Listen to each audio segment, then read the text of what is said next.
Praise the lord. బాగున్నారా? ప్రభు కృపలో వర్ధిల్లుతున్నారా?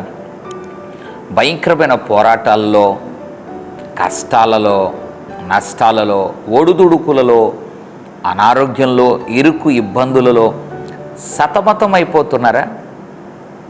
ఏం బాధపడనక్కర్లేదు. అలనాడు నెహెమ్యా దేవుని ప్రజలతో చెప్పిన మాటను దేవుడు ఈనాడు నా ద్వారా మీతో పలికించాలని ఆశపడుతున్నాడు.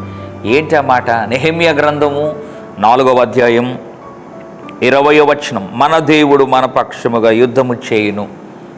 అదే మాటను మీతో పలుకుతున్నాను.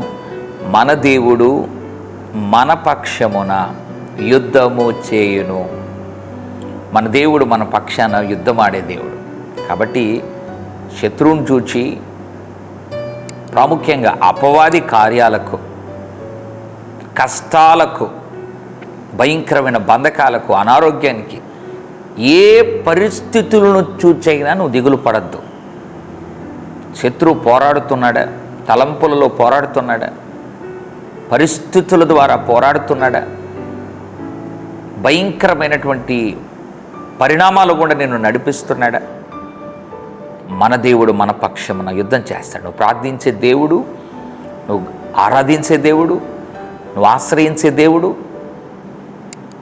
నిన్ను తన రక్తంతో కడిగిన యేసయ్య నీవు ఈ యుద్ధములో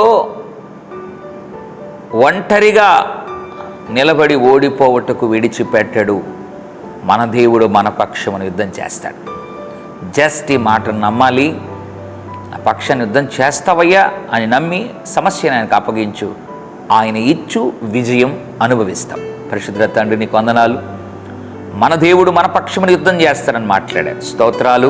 ఎంతమంది అయితే కృంగిపోయారో, నలిగిపోయారో, పరిస్థితులు ఏదైనా వారి పక్షం నుండి మీరు యుద్ధం చేసి మహిమ పొందమని యేసు నామములో ప్రార్థిస్తున్నాం తండ్రి.